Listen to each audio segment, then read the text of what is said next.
Bonjour à tous, ici c'est JP et Manou du jardin de Manou, ainsi que nos 3 poulettes, nous sommes toujours confinées, mais elles s'en moquent complètement, regardez. sans besoin de masque.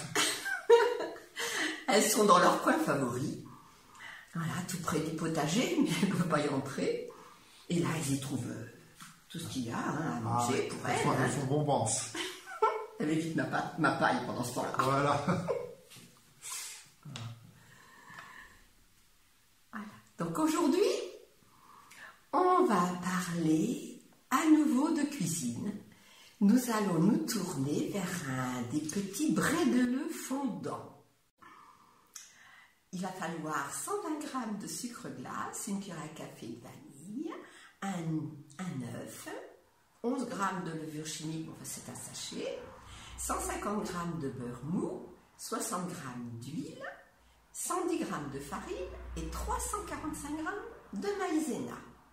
Alors, tout d'abord, dans le robot, avec la feuille, nous allons mélanger le sucre glace, la vanille, l'œuf, la levure chimique, le beurre mou et l'huile.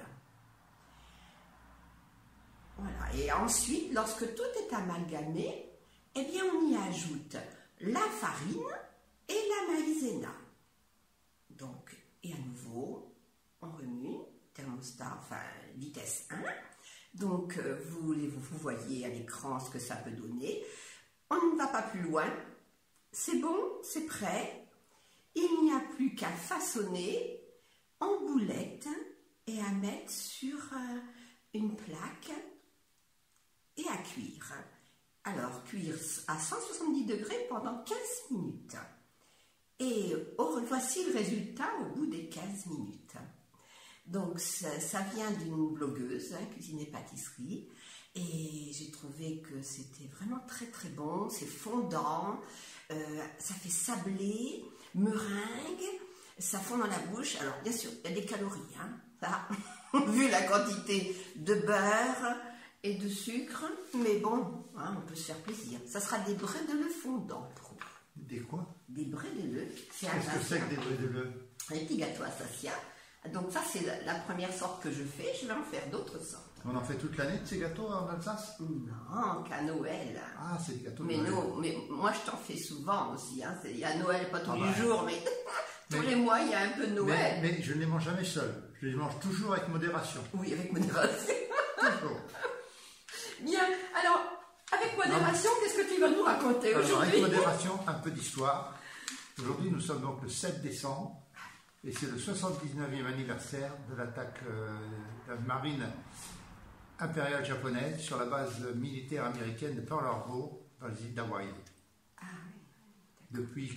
Depuis 1940, le Japon avait adhéré aux forces de l'Axe, donc rejoignant l'Allemagne, le Troisième Reich et l'Italie. Et les États-Unis, depuis quelques années, ont exercé une pression sur le Japon, non militaire, mais plutôt économique, en soutien de la Chine qui avait été envahie par le Japon.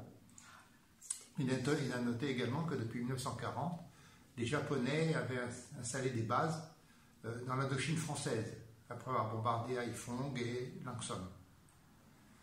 Donc le 7 décembre au matin, pas novembre, les avions de la marine japonaise ont attaqué Pearl Harbor. Profitant du décalage horaire entre la capitale des États-Unis, Washington, et Pearl Harbor, la déclaration de guerre du Japon a été déposée à la limite horaire qui permettait aux avions d'arriver quasiment en même temps que la déclaration de guerre, ce qui faisait que les Américains n'étaient pas préparés.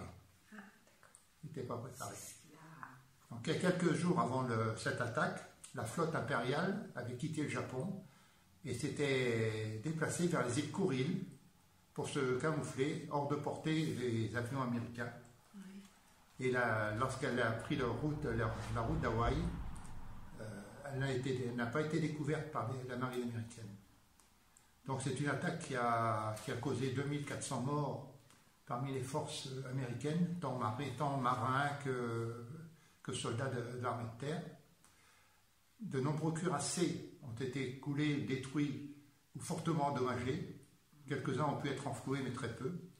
Et heureusement pour les Américains, leurs porte-avions, quasiment tous leurs porte-avions n'étaient pas à l'intérieur du port ce jour-là. Ils étaient en mer, ce qui a évité que les bombardiers japonais les détruisent. Une chance. Donc cette attaque surprise sur Pearl Harbor, que les Américains ont qualifiée d'infamie, a entraîné en fait les États-Unis dans la Seconde Guerre mondiale. Le 11 décembre, le président Roosevelt a signé la déclaration de guerre des États-Unis au Japon, et par enchaînement, les États-Unis sont devenus aussi les alliés de la Grande-Bretagne, voilà. Et de la France libre, ne pas la France libre. Oui, d'accord. Voilà. Et donc là, on était en 40. On était en 41. Ça va en 41, ça va aboutir à ce qui puisse nous aider pour le débarquement. Voilà. Alors pour mémoire, depuis le mois de juin de cette même année, les Allemands étaient rentrés en Russie. On prend le pacte germano-soviétique datant de 1939. Ok, bon. Voilà pour l'histoire du jour. Donc 79e anniversaire de cette attaque. Ok, on va pas terminer sur Non. une histoire, c'est pas drôle en fait, compte. Non, mais ce sont des événements historiques qui ont entraîné une guerre mondiale qui a été vraiment mondiale. Oui, tant par les pays impliqués que par la superficie des conflits. Bon, merci beaucoup. Merci beaucoup. Donc, vous pouvez toujours aller sur le site www.chevanou.fr. Il n'y aura pas l'histoire, mais il y aura plein de petites choses à voir et peut-être à faire plaisir pour Noël. On vous souhaite de passer une bonne journée et puis on vous dit à dans 2 jours. À bientôt. À bientôt.